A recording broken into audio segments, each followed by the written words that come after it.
बिस्मिल्लाहिर्रहमानिर्रहीम। इहदिनस सिरातल मुस्तकीम सिरातल लज़ीना अनअमता अलैहिम गैरिल मग़्दूबि अलैहिम वलद्दाल्लीन। आमीन। वक़ाल रसूलुल्लाह सल्लल्लाहु अलैहि वसल्लम इन्ना बनी इस्राईल तफ़र्रक़त अला 76 मिल्ला व तफ्तरिक़ु उम्मती अला 73 मिल्ला कुल्लुहुम फिन्नार इल्ला मिल्लतन वाहिदा। क़ालू वमन हिय या रसूलल्लाह? क़ाल मा अना अलैहि व अस्हाबी। रवाहु तिर्मिज़ी। वक़ाल हाज़ा हदीसुन मुफ़स्सरुन हसनुन गरीबुन। अल्लाहुम्मा सल्लि अला मुहम्मद व अला आलि मुहम्मद कमा सल्लैता अला इब्राहीम व अला आलि इब्राहीम इन्नका हमीदुम मजीद। अल्लाहुम्मा बारिक अला मुहम्मद व अला आलि मुहम्मद कमा बारकता अला इब्राहीम व अला आलि इब्राहीम इन्नका हमीदुम मजीद। এই পবিত্র সভা পরম শ্রদ্ধাস্পদ সভাপতি সাহেব मोहतरम उलमाए किराम, बहु उलमाए किराम स्टेजे तशरीफ फरमा आছেন, বহু উলামায়ে কিরামকে আমি সামনে উপস্থিত দেখতে পাচ্ছি। সমস্ত উলামায়ে কিরামের প্রতি আদর ইহতিরাম। সম্মানিত দিনদার ইমানদার ভাইরা, পরবর্তীতে লাইভের মাধ্যমে যারা শুনছেন বা পরবর্তীতে মিডিয়ার মাধ্যমে যারা আমার আজকের যে বয়ান বা আলোচনা শুনবেন, সকলের প্রতি রইল অকৃত্রিম ভালোবাসা, শ্রদ্ধা, আদর, ইহতিরাম। পর কথা, আমরা আজ যে জামানার মানুষ, এই জামানাটা হলো কিয়ামতের প্রাক্কাল। তার মানে একদম কিয়ামতের সন্নিকটবর্তী যুগের মানুষ আমরা। রাসূলুল্লাহ সাল্লাল্লাহু আলাইহি ওয়াসাল্লাম কোরআন ও হাদিসের মাধ্যমে যে সমস্ত আলামতগুলো কিয়ামতের আগে ঘটবে বলে আমাদেরকে সতর্ক করে গেছেন, উলামায়ে কেরাম সেই সমস্ত আলামতগুলোকে দুভাগে বিভক্ত করেছেন। এক ধরনের আলামতের নাম হলো আলামাতে কুবরা, তার মানে কিয়ামতের বড় বড় আলামত। আরেক ধরনের আলামতের নাম হলো আলামাতে সুগরা, ছোট ছোট আলামত। আমার জানা মতে কিয়ামতের ছোট ছোট আলামতের আর কোনোটা বাকি নেই, সবগুলো আমাদের সমাজে দেখা যাচ্ছে। হ্যাঁ, বড় বড় আলামতগুলো বাকি আছে। যেমন হযরত ঈসা আলাইহিস সালামের অবতরণ, ইমাম মাহদী আলাইহিস সালামের শুভাগমন, কানা দাজ্জালের আবির্ভাব, পশ্চিম আকাশ থেকে সূর্যোদয় হওয়া, এগুলো বাকি আছে। তবে এই আলামতগুলো কোনো একটি প্রকাশিত হওয়ার পর দুনিয়া খুব বেশি দিন চলবে না, একটা পর আরেকটা আলামত আসতেই থাকবে। তো আমরা এখন যে যুগের মানুষ, এই জামানাটা হলো ফিতনার যুগ। এই জামানায় মানুষেরা সকালে হবে মুমিন তো সন্ধ্যায় হবে বেঈমান। এটা রাসূলুল্লাহ সাল্লাল্লাহু আলাইহি ওয়াসাল্লামের ঘোষণা। ইউসবিহুর রাজুলু মুমিনান ওয়া ইউমসি কাফিরান। মানুষেরা সকালে মুমিন হবে তো সন্ধ্যায় হবে বেঈমান। ওয়া ইউমসি মুমিনান ওয়া ইউসবিহু কাফিরান। সন্ধ্যায় মুমিন তো সকালে আবার বেঈমান। সকাল সন্ধ্যা মানুষেরা ঈমান হাসিল করে। এত প্রচুর পরিমাণে ফিতনা, আমরা সেই ফিতনার দিকের মানুষ, তাই সামনে কদম রাখতে হবে, বুঝে সুঝে কদম উঠাতে হবে। এই জন্য আমাদের আজকের আলোচনাটি খুবই গুরুত্ব সহকারী, মনোযোগ সহকারে শুনতে হবে, কেননা ফিতনার যুগে মুক্তির পথ কি, আজ আমরা এই সম্পর্কে আলোকপাত করার চেষ্টা করব ইনশাআল্লাহ। খুব ভালো করে মনে রাখবেন, ফিতনার যুগে মুক্তির পথ।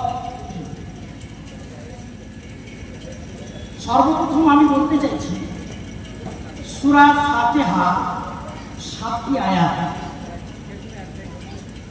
আমরা সকলেই সূরা ফাতিহা নামাজ পড়ে থাকি, ইমামের পিছনে পড়বো কি পড়বো না আলোচনা ইনশাআল্লাহ করে হবে। সূরা ফাতিহা সকলকে পড়তে হয়। লা সালাতা লিমান লাম ইয়াকরা বিফাতিহাতিল কিতাব, সূরা ফাতিহা ছাড়া নামাজ হয় না। এই সূরাতুল ফাতিহা 6 নম্বর আয়াতে আমরা সকলেই নামাজের প্রত্যেকটি রাকাতে আল্লাহ রাব্বুল আলামিনের কাছে একটা দোয়া করি। সূরা ফাতিহা 6 নম্বর আয়াত, ইহদিনাস সিরাতাল মুস্তাকিম, হে আল্লাহ তুমি আমাদেরকে সিরাতে মুস্তাকিমের উপরে পরিচালিত করো। ইহদিনাস সিরাতাল মুস্তাকিম, সিরাতে মুস্তাকিম সরল পথ, হে আল্লাহ আমাদেরকে সরল পথে পরিচালিত করো। প্রশ্ন হয় সরল পথ কোনটি? সিরাতে মুস্তাকিম কোন পথ?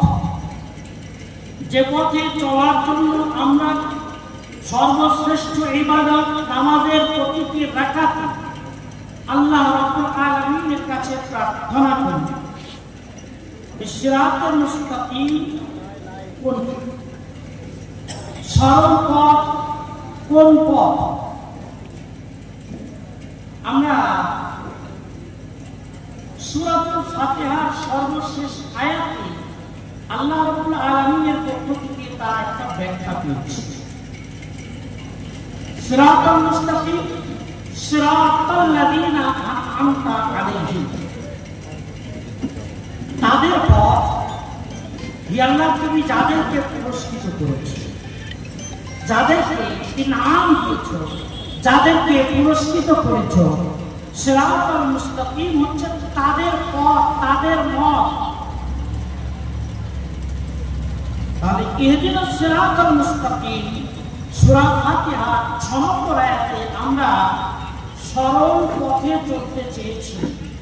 এই সরল পথ বা সিরাতে মুস্তাকিমের ব্যাখ্যা পরবর্তী আয়াতে সূরা ফাতিহার 7 নম্বর আয়াতে আল্লাহ তাআলা নিজেই বলে দিয়েছেন, সিরাতাল লাযিনা আন'আমতা আলাইহিম, তাদের পথ আল্লাহ তুমি যাদেরকে পুরস্কৃত করেছো।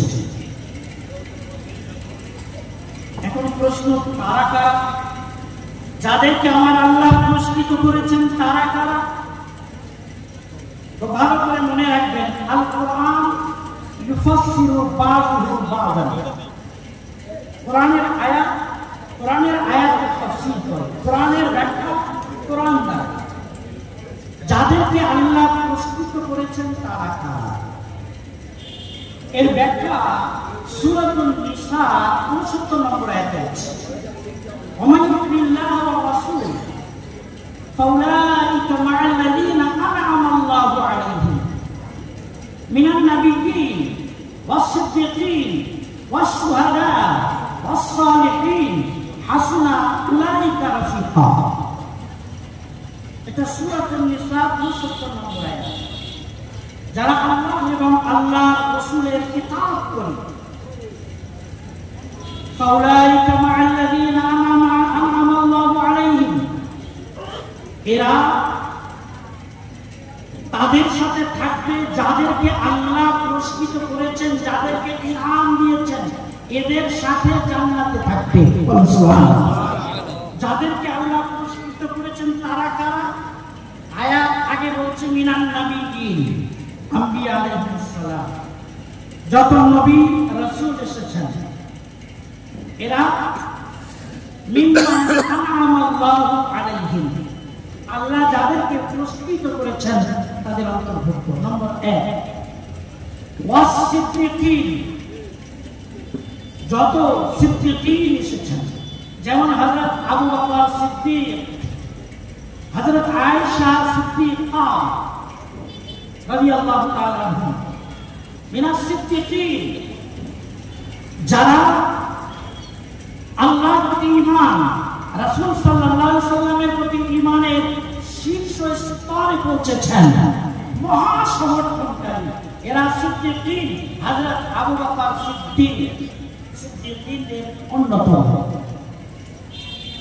মিনান নাবিয়্যিন ওয়া সিদ্দিকিন ওয়া শুহাদা, শহীদা তৃতীয় নম্বর, যেমন হযরত উমর শহীদ, হযরত উসমান শহীদ, আর যত শহীদান আছেন। মিনাশ শুহাদা চতুর্থ নম্বরে ওয়াসালিহিন, যত সালেহিন আছেন।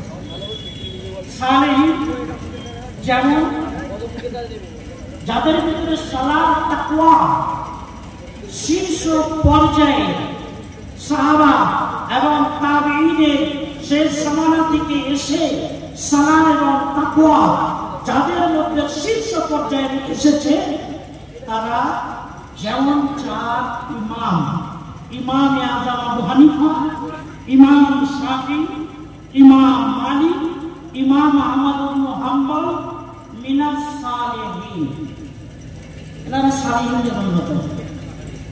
তাহলে আমরা সূরা ফাতিহার মধ্যে কিন্তু আল্লাহ রাব্বুল আলামিনের কাছে এই দোয়া করছি না যে আল্লাহ আমাদেরকে কোরআন সুন্নাহ অনুযায়ী জীবনযাপন করার তৌফিক দাও। ভালো করে শুনবেন, আল্লাহ আমাদেরকে কোরআন হাদিস অনুযায়ী জীবনযাপন করার তৌফিক দাও। আমি এটা বলছি না যে কোরআন হাদিস অনুযায়ী জীবনযাপন করা যাবে না, ভাওতা শরীয়তে কাম্য নয়।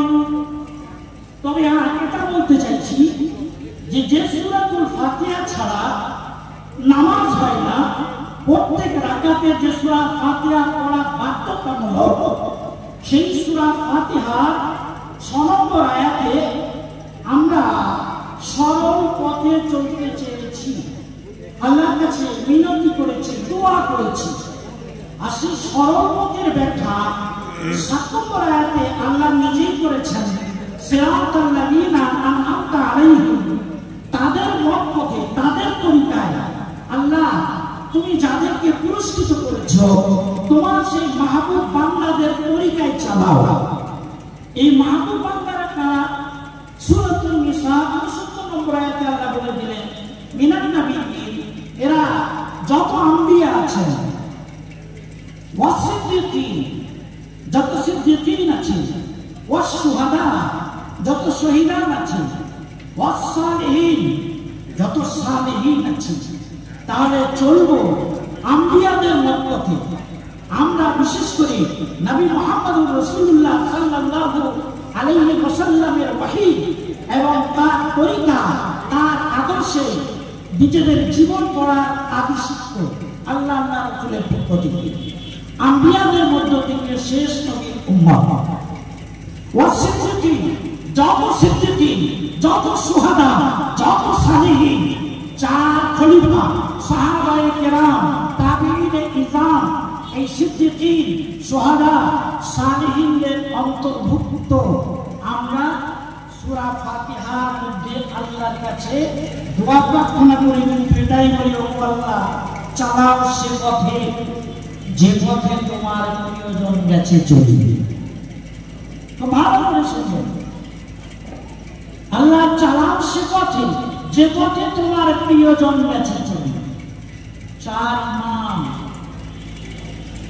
যাদের ইলম, যাদের তাকওয়া, যাদের পরহেজগারি, যাদের ইস্তিহাদ সর্বজন বিদিত, সর্বসমর্থিত, তাদের মতো ইস্তিহাদ করনেওয়ালা, তাদের মতো মসলা মাসাইলকে বাপ দার বাপ, ফসল দার ফসল সুবিন্যস্ত সংকলন করতে ওয়ালা এই উম্মতে আর একজনও পয়দা হয়নি।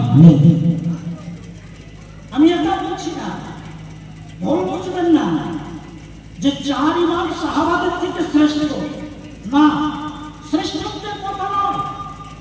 যখন কোনো মাসআলা আপনার সামনে আসবে, হোক সেটা ব্যক্তিগত কিংবা পারিবারিক কিংবা রাষ্ট্রগত বিশ্বগত, হোক সেটা রান্নাঘরের মাসআলা, হোক সেটা পার্লামেন্টের মাসআলা, এসব মাসআলাগুলো সুবিন্যস্তভাবে গবেষণা করে উম্মতের হাতে যারা সুন্দরভাবে তুলে দিয়ে গেছেন, তারা হলেন বিশ্ব বরেণ্য চার ইমাম: ইমামে আযম আবু হানিফা রাহমাতুল্লাহ আলাইহি, ইমামে মালিক রাহমাতুল্লাহ আলাইহি, ইমামে শাফিঈ রাহমাতুল্লাহ আলাইহি, ইমামে আহমদ ইবনে হাম্বল রাহমাতুল্লাহ আলাইহি।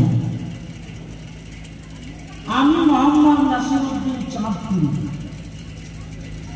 আমি হানাফি।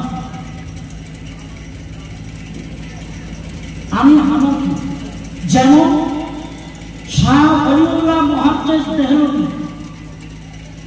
ভারত উপমহাদেশের সেই ধনজন্মা মহাপুরুষ, যাকে বাদ দিয়ে এই উপমহাদেশের দেওবন্দি, ফুরফুরা, বেরেলি, আহলে হাদিস, জামাত ইসলামী এবং আর যা যা মতাদর্শের মানুষ আছে, কোন মতাদর্শের মানুষ, কোন পথের মানুষ শাহ ওলিউল্লাহ মুহাদ্দিস দেহলভীকে বাদ দিয়ে এই উপমহাদেশে অন্তত হাদিস শাস্ত্রে আগে বাড়তে পারে না। সেই শাহ ওলিউল্লাহ মুহাদ্দিস দেহলভী রাহমাতুল্লাহ আলাইহি নিজের নামের শেষে লিখতেন শাহ ওলিউল্লাহ দেহলভী হানাফি। হানাফি হওয়াটা বড় অপরাধ। কোরআন আছে, হাদিস আছে, আবার হানাফি কেন? শাহ ওলিউল্লাহ মুহাদ্দিস দেহলভী রাহমাতুল্লাহ আলাইহি কোরআন সুন্নাহর কত বড় পণ্ডিত ছিলেন, যারা তার হুজ্জাতুল্লাহিল বালিগা কিতাব দেখেছেন, পড়েছেন। আমাদের উলামায়ে কেরাম সকলেই পড়তে পারবেন না, এমন কিতাব লিখেছেন। তারা জানেন আল্লাহ পাক তাকে কোরআন সুন্নাহর কতটা ইলম দিয়েছিলেন। এক সময় শাহ ওলিউল্লাহ মুহাদ্দিস দেহলভী রাহমাতুল্লাহ আলাইহি এর ব্রেনে এসেছিল, যখন কোরআন সামনে আছে, হাদিস সামনে আছে, কোরআন আর হাদিস যেমন এক দস্তরখানে উপস্থিত, যখন যেটা চাইবেন নিতে পারবো। আল্লাহ সে যোগ্যতা দিয়েছেন, এতটা মহারত আছে, কোরআন শুনে এতটা গভীরতা আছে, তাহলে চার ইমামের কাউকে মানার কি বা প্রয়োজন? শাহ ওলিউল্লাহ মুহাদ্দিস দেহলভী রাহমাতুল্লাহ আলাইহি একবার ওয়াসওয়াসায় এসেছিল, তিনি নিজেই লিখেছেন। ফয়জুল হারামাইন নামক কিতাবে, ফারসি ভাষায় লেখা কিতাব, আমার এই হানাফি কেবলা কিতাবের প্রথম খণ্ডের ভূমিকাতে আমি শাহ ওলিউল্লাহ মুহাদ্দিস দেহলভী রাহমাতুল্লাহ আলাইহির এই কথাটি উদ্ধৃত করেছি। তিনি ফয়জুল হারামাইন নামক কিতাবে 48 নম্বর পৃষ্ঠায় লিখেছেন, রাসূলুল্লাহ সাল্লাল্লাহু আলাইহি ওয়াসাল্লাম আমাকে কাশফযোগে জানিয়েছেন যে হানাফি মাযহাব শরিয়াত আমলের উত্তম পন্থা। শাহ ওলিউল্লাহ মুহাদ্দিস দেহলভীর ফয়জুল হারামাইন যদি কেউ দেখতে চান আমার কাছে আসবেন, নেট থেকে ডাউনলোড করে দেখে নেবেন। 48 নম্বর পৃষ্ঠায় ফারসি ভাষায় লেখা আছে, যখন ব্রেনে এসেছিল যে আর কোনো মাযহাব মানার প্রয়োজন নেই, তখন প্যারে নবী সাল্লাল্লাহু আলাইহি ওয়াসাল্লাম স্বপ্ন থেকে বললেন, ও ওলিউল্লাহ, চার মাযহাবের কোন একটি মাযহাবকে ফলো করে চলো। শাহ ওলিউল্লাহ মুহাদ্দিস দেহলভী রাহমাতুল্লাহ আলাইহি আরজ করলেন, ইয়া রাসূলুল্লাহ, চার মাযহাবের কোন মাযহাব অনুসরণ করব? একটু ইশারা করলে ভালো হয়। তখন রাসূলুল্লাহ সাল্লাল্লাহু আলাইহি ওয়াসাল্লাম বলেছিলেন, হানাফি মাযহাব শরীয়ত আমলের উত্তম পন্থা। কোন মাযহাবকে বাতিল বলেননি, বললেন হানাফি মাযহাব শরীয়ত আমলের উত্তম পন্থা, যা ইমাম বুখারী আর তার সাথীদের যুগে সংকলিত ও প্রচলিত হাদিসের সাথে সর্বাধিক সামঞ্জস্যপূর্ণ। হাদিসের সবথেকে নিকটতম মাযহাব, কোরআন সুন্নাহর সবথেকে নিকটতম মাযহাব হলো হানাফি মাযহাব। শাহরুল্লাহ মুহাদ্দিস দেহলভী রাহমাতুল্লাহ আলাইহি ফিরুজুল হারামাইন কিতাবে 48 নম্বর পৃষ্ঠায় এই কথা লিখেছেন। তারপর থেকে মানে সাহাবে রাসূলুল্লাহ সাল্লাল্লাহু আলাইহি ওয়াসাল্লাম যখন তাকে ইশারা দিলেন যে হানাফি মাযহাব কোরআন সুন্নাহর সবথেকে নিকটতম মাযহাব, তো শাহরুল্লাহ মুহাদ্দিস দেহলভী রাহমাতুল্লাহ আলাইহি তারপর থেকে নিজের নামের সাথে হানাফি শব্দটা যোগ করে লিখতেন শাহ ওলিউল্লাহ দেহলভী হানাফি। আমি মোহাম্মদ নাসিরউদ্দিন চাঁদপুরি, আমিও হানাফি। হ্যাঁ, যারা মাযহাব মানতে লজ্জা বোধ করেন বা মাযহাব মানাকে অপ্রয়োজনীয় মনে করেন, তাদের জন্য বলছি সহিহ বুখারীর সবথেকে বিখ্যাত ব্যাখ্যা গ্রন্থ আরাবিতে 17 খণ্ডে ফাতুল বারী লিখেছেন আল্লামা ইবনে হাজার আসকালানী। 17 খণ্ডের কিতাব। তিনি ছিলেন শাফিঈ মাযহাবপন্থী।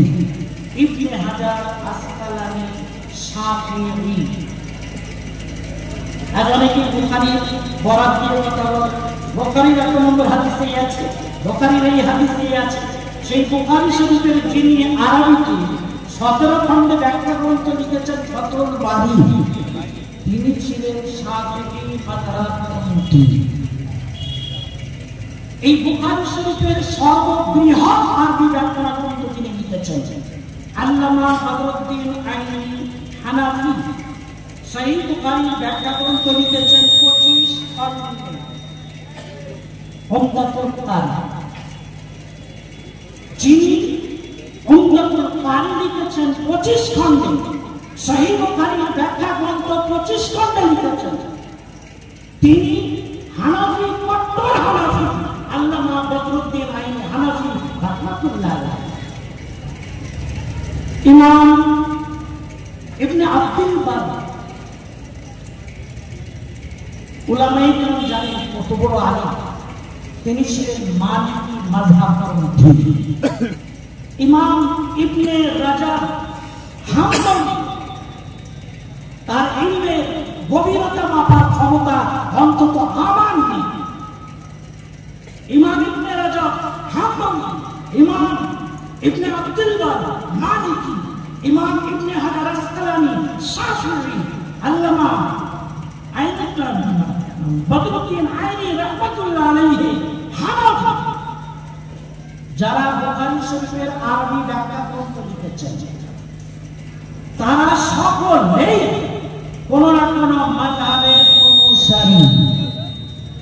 এই জন্যই মাযহাবের অনুসারী যে আল্লাহ রাব্বুল আলামিন সূরাতুল ফাতিহাতে শিক্ষা দিচ্ছেন, সিরাতাল লাযীনা আন'আমতা আলাইহিম, সরল পথ তাদের পথ, আল্লাহ যাদেরকে পুরস্কৃত করেছে, এরা নবী, সিদ্দিকীন, শুহাদা, সালেহীন।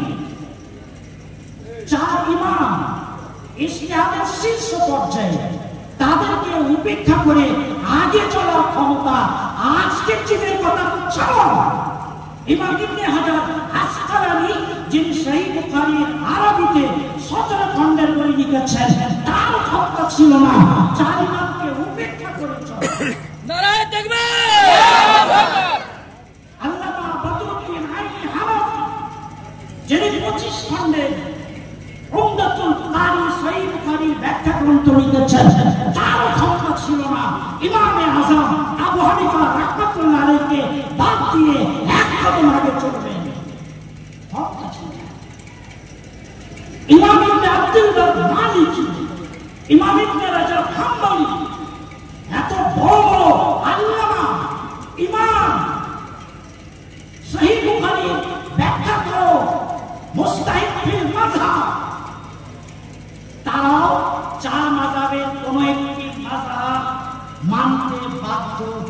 ছিলেন। সরল পথ কোনটি? সিরাতে মুস্তাকিম কোনটি? যে পথে সালেহীন চলেছেন, যে পথে শহীদান চলেছেন, যে পথে সিদ্দিকীন চলেছেন, যে পথে আম্বিয়া আলাইহিস সালামের সরদার নবী মুহাম্মদ রাসূলুল্লাহ সাল্লাল্লাহু আলাইহি ওয়াসাল্লাম চলেছেন। এ হলো সরল পথ, সিরাতে মুস্তাকিম। এই পথে আমাদেরকে চলতে হবে। আমি বলছিলাম আমরা ফিতনার যুগের মানুষ। সুনানের তিরমিজি 2641 নম্বর হাদিস তুলে দেখুন। আজকে যুবক ছেলেরা নেট থেকে হাদিস ডাউনলোড করতে শিখে গেছে। ডাউনলোড করে দেখুন কে কোথায় লাইভে দেখছেন। সুনানের তিরমিজি 2641 নম্বর হাদিস। আব্দুল্লাহ ইবনে আমর ইবনে আস রাদিয়াল্লাহু তাআলা আনহুমা বর্ণনা করেছেন, রাসূলুল্লাহ সাল্লাল্লাহু আলাইহি ওয়াসাল্লাম বলেছেন, ইন্না বানি ইসরাঈলা তাফাররাকা আলা সানতাইন ওয়া সাবিনা বিল্লাহ। বনি ইসরাঈলের 72টা দল হয়েছিল, ফিরকা 72টা ফিরকা। ওয়া তাফতারিকু উম্মতি আলা 73 মিল্লাহ। আমার উম্মতের আরো এক ধাপ এগিয়ে 73টি ফিরকা হবে।